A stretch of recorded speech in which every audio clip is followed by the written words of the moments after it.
Hi, Taylor T. Carlson here, and we're continuing our look at films on 4K today. The Godfather film series is one of my favorite of all time, and I'm very happy to see that it's finally gotten remastered and reissued on the 4K disc format. We're going to be taking a look at this new deluxe edition box set that's just come out not too long ago.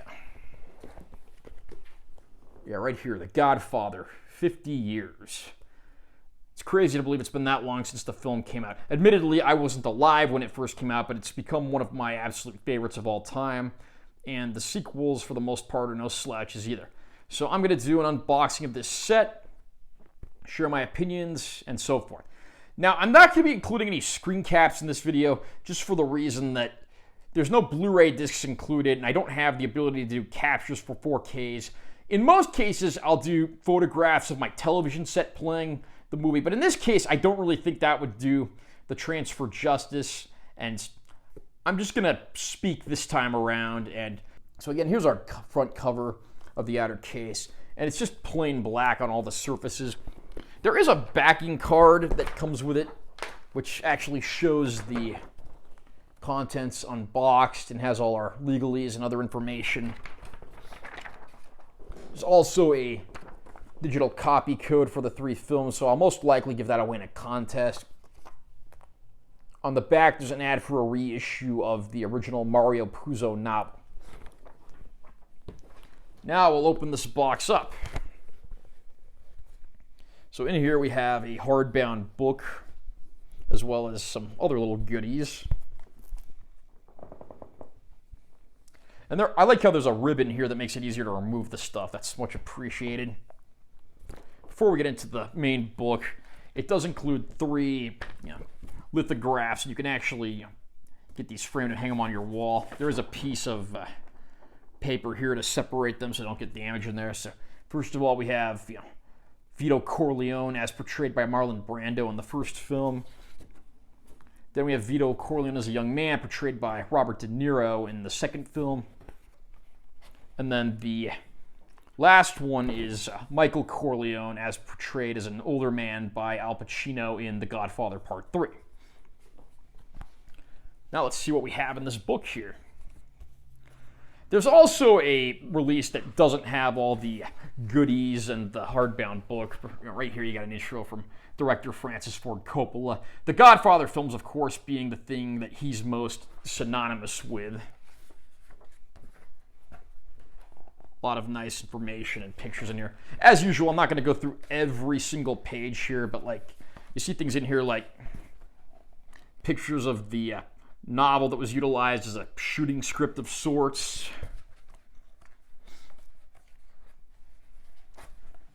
Some nice photos of the second film there.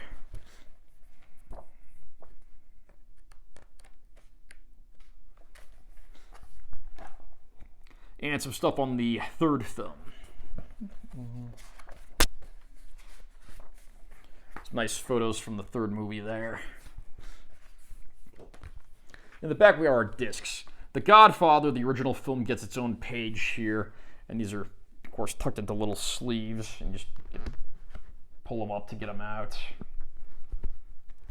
The bulk of the discs are on the next page. We have The Godfather Part 2 right here. And here we have Coda, The Death of Michael Corleone, which is the new edit that came out about a year ago of The Godfather Part 3. We also get The Godfather Part 3 on a disc that has 2 additional cuts of the movie. The original 1990 theatrical cut, and then the 1991 home video cut, which has been the version that's been distributed for years. All the other special features are on the other bonus disc that we have here. Although there are commentary tracks for the films on the discs, and there's actually a new intro to the first film that was recorded by Francis Ford Coppola that appears on the disc for that movie. The Godfather movies are so popular and so frequently parodied that I don't think there's anyone in the world that doesn't know what these movies are about, but I'll just give a quick rundown. The first movie revolves around Don Vito Corleone, affectionately known as the Godfather, who runs a criminal empire under the guise of running a successful business in olive oil. However, he has a lot of trades behind the scenes that a lot of the public doesn't know about. And he struggles to balance a relationship between his family and his work. And there were several rival Dons and other people, including a drug kingpin that wants to get in on Don Corleone's connections. But when the offer is turned down, the Don is shot down in the street, left in a hospital bed, and it's up to his sons to run the empire while he's recovering. What's it going to take for them to bounce back, and will the Don survive? The first film, of course, is my favorite in the series.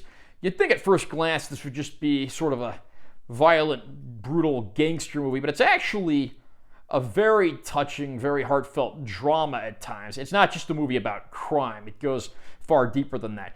Francis Ford Coppola has even said on several occasions he accepted the director job on account of he saw it as an allegory for the rise of American capitalism.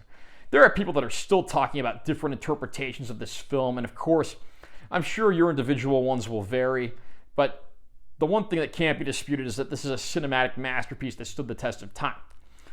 The Godfather Part Two, which is an even longer and more epic film than the first one, has two separate storylines. One revolves around Don Corleone as a young man first coming to America and making his rise to power, whereas the second story is a continuation of the first film with Michael Corleone trying to take the Corleone family completely legitimate, getting out of the world of crime so that he can have a good life with his family, including his wife and children. But of course, things never turn out the way they're supposed to. You don't get a lot of sequels that are on the same level as the first movie, but The Godfather Part 2 certainly delivers in that regard. I'm very happy to see that they spared no expense at making a sequel that was every bit the epic the original was, and there's frequent debates as to whether the first or second film is better. And I have to say, even if I still gravitate mostly toward the first film, the second one's not too far behind. We really start to get into deeper and darker territory with Michael Corleone and those that are closest to him.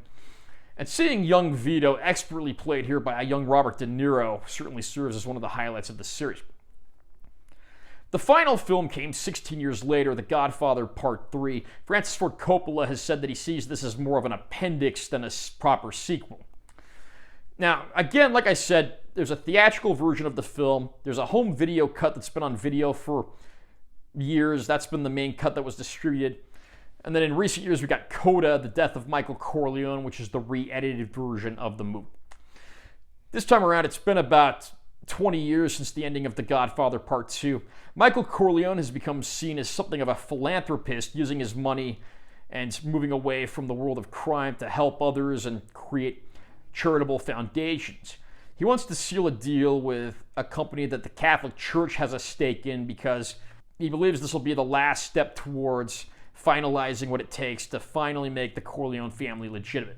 At this time, he's estranged from his wife and children, and Vincent Mancini, who's the bastard son of his late brother Sonny, returns to the picture, telling Michael about several of the threats that still exist, including those from Joey Zaza, one of the Corleone family enforcers, who's run one of the boroughs of New York that he's over into the ground.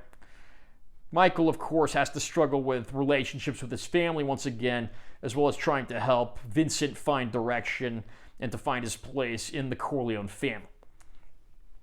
The Godfather Part 3 tends to get a bad rap from a lot of people. I will not deny this is not a film on the same level as the first two, but for what it is, it's actually better than people say. I think this might have been a better movie if it was a standalone film that had no connections to the Godfather franchise, but it's certainly not bad. A lot of the cast members return. There's a few new faces, and admittedly, not all of the faces get the development and so forth that they deserve. There's been a lot of criticism as to Sofia Coppola, Francis Ford Coppola's daughter, being cast as Michael's daughter Mary. And I'm not going to say anything. I'm just going to leave it at that. But overall, it's a better film than people say, although I still wouldn't put it in the same league as the first two. The newly released and edited Coda version is probably my new preferred version of the movie. While it can't completely transform the experience, it does do some re-edits, swap some scenes around, uses some alternate takes, and I think that the end result here for the most part is pretty satisfactory. No amount of editing is ever going to put it in the same league as the first two movies, but for what we get here, it's pretty solid. That version of the movie got a standalone Blu-ray release, but not a 4K release until the release of this set. I'm happy to say that production quality-wise, these remastered transfers look absolutely beautiful. I didn't think anything would ever outdo the Coppola restoration that was released in 2008, but I am happy to say that these are superior versions of the movie in nearly every way. They got access to film elements that they didn't have before, and were able to go back and create just an even better remastering job, which I didn't even think was possible, but I'm happy to say that this release absolutely does not disappoint. Now, naturally, the movies aren't going to look razor sharp like they were filmed yesterday because, again, these are films that were shot on film from 1972 to 1990, so I would recommend you keep your expectations in check, but these are faithful transfers that don't use any adverse, questionable remastering techniques. The bonus feature disc, of course, features the bulk of the bonus features from previous releases. I don't know if there's anything missing from older releases. I don't own any older release to compare them to. There are a handful of new things, a lot of which stem from the new restoration and so forth. And then, like I said, there's that intro from Francis Ford Coppola that you're going to find on the first disc, which features the first movie. Fans will not be disappointed with this set. There is a standalone set that's just the discs, and that, of course, is going to take up less room on your shelf than this limited edition set, and you certainly won't have as hard a time finding how to store that one. Are you a fan of The Godfather, and have you picked up these 4K releases yet? What did you think? Comment down below, and let me know what you think. Also, remember to subscribe to this channel for more content, because I'm always posting new videos, and make sure you give this one a like if you found it helpful. I'm Taylor T. Carlson. See you next time.